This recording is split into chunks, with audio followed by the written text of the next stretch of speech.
লালমনিরহাটের হাতীবান্ধা উপজেলার বড়খাতা ইউনিয়নের ৪ নং ওয়ার্ডে সরকারি আশ্রয়ন প্রকল্পের ১০৮টি পরিবারের চলাচলের রাস্তার বেহাল অবস্থা পর্যবেক্ষণের পর সংস্কারের আশ্বাস পেয়েছেন এলাকাবাসী। ১৯৯৮ সালে তৎকালীন প্রধানমন্ত্রীর সহায়তায় দেশের বিভিন্ন এলাকায় নদীভাঙ্গনে ক্ষতিগ্রস্ত এবং ভূমিহীন মানুষের জন্য নির্মিত হয় অসংখ্য আবাসন। সে সময় হাতীবান্ধা উপজেলার বড়খাতা ইউনিয়নের ৪ নং ওয়ার্ডের ৪৮ একর খাস জমি নিয়ে গড়ে তোলা হয় ৩টি গুচ্ছগ্রাম।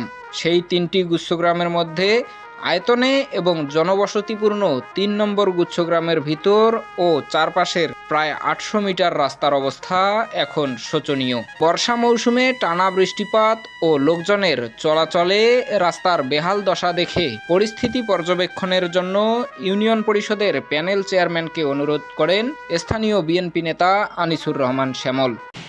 সাধারণ মানুষের জনদুর্ভোগ, হাঁটু সমান রাস্তায় পানি, কোথাও গর্ত, কোনো মানুষ ঘর থেকে সুন্দরভাবে বের হতে পারে না।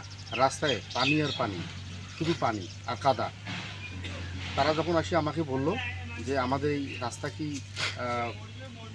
সংস্কার হবে না, তখন আমি বড়খাতা ইউনিয়নের প্যানেল চেয়ারম্যান আনোয়ার ভাইকে টেলিফোন করি। উনি বিষয়টা সরেজমিনে আসেন, এসে পরিদর্শন করেন।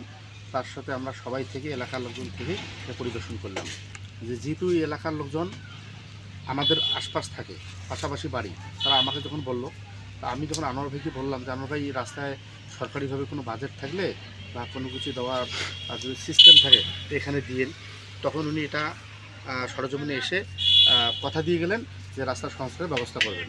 ঘটনার বিবরণ শুনে ঘটনাস্থলে ছুটে আসেন বড়খাতা ইউনিয়ন পরিষদের panel chairman Anwar Hossain, BNP নেতা আনিসুর রহমান শ্যামল এবং চেয়ারম্যানকে সাথে নিয়ে পুরো এলাকার দুর্ভোগ কমাতে রাস্তাগুলোর সংস্কারের দাবি জানান এলাকাবাসী। এই আদর্শকালী ভূমিহীন, নদী ভাঙ্গন, বিভিন্ন লোক যারা বসবাস করার মতো নিজস্ব জায়গা জমি থাকে না, তাদেরকে সরকার এখানে আশ্রয় কেন্দ্র হিসেবে তাদেরকে রাখার মতো বাড়ি করে দিছে। এখান থেকে যে মানুষগুলা বিভিন্ন কর্মে জড়িত হবে, কোথাও আত্মীয়র বাড়ি যাবে, কোথাও কর্মে যাবে, এখানে রাস্তাটা অনুপযোগী, চলার মতো অনুপযোগী। একজন ভালো পরিবেশের লোক এই রাস্তায় হাঁটাহাঁটি করতে, চলাচল করতে পারে না। এজন্য আমরা স্থানীয়ভাবে অনেক লোকেই বিভিন্নভাবে শ্যামলের সাথে যোগাযোগ করি। আজকে সেই চেয়ারম্যান সাহেব এবং শ্যামল এবং স্থানীয় লোকজন এটা পরিদর্শন করে দেখলো যে আসলে এই কথাটা আমাদের কতটুকু সত্য। যাই হোক, আমরা চাই যে খুব দ্রুত যেন রাস্তা মেরামত কাজগুলো চেয়ারম্যান সাহেব করে। লোকজনের সাথে কথা বলে ক্ষতিগ্রস্ত রাস্তা দ্রুত সংস্কারের আশ্বাস দেন প্যানেল চেয়ারম্যান আনোয়ার হোসেন। তিনি জানান, দ্রুততম সময়ে প্রকল্প বাস্তবায়ন কর্মকর্তার মাধ্যমে এই রাস্তাগুলো মেরামতের উদ্যোগ নেবে বড়খাতা ইউনিয়ন পরিষদ।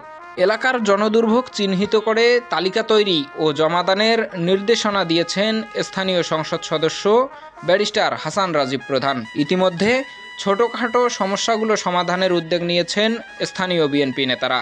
রাস্তা মেরামত, জলাবদ্ধতা নিরসন ও নিরবিচ্ছিন্ন বিদ্যুৎ সরবরাহ নিশ্চিত করতে দ্রুত ব্যবস্থা নেওয়া হবে বলে জানিয়েছেন বড়খাতা ইউনিয়ন বিএনপির আহ্বায়ক আব্দুর রহমান। বর্তমান সরকারের প্রধানমন্ত্রী জনাব তারেক রহমানের অঙ্গীকার পূর্ণ করতে বর্তমান সমাজে যেসব জনগুরুত্বপূর্ণ কর্মসূচি আছে, যেমন জলাবদ্ধতা, রাস্তাঘাট সংস্কার এবং বিদ্যুৎ, নিরবচ্ছিন্ন বিদ্যুতের জন্য অলরেডি আমাদের এই আসনের এমপি জনাব ব্যারিস্টার হাসান রাজীব প্রধান মহোদয় আমাদেরকে নির্দেশ দিয়েছেন প্রত্যেক এলাকার এইসব সমস্যা চিহ্নিত করে একটি তালিকা তৈরি করে তার কাছে জমা দেওয়ার জন্য।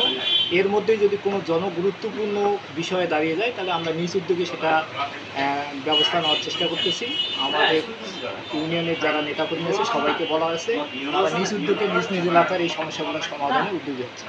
দ্রুততম সময়ে ক্ষতিগ্রস্ত রাস্তা মেরামত, জলাবদ্ধতা নিরসন সহ জনগণের সমস্যা সমাধানে স্থানীয় সরকার বিভাগের প্রতিশ্রুতির বাস্তবায়ন ও ক্ষমতাসীন রাজনৈতিক দলের সংসদ সদস্যের হস্তক্ষেপ দাবি এলাকাবাসীর। ফরহাদ হোসেন, নেতৃত্বের কণ্ঠস্বর, লালমনিরহাট।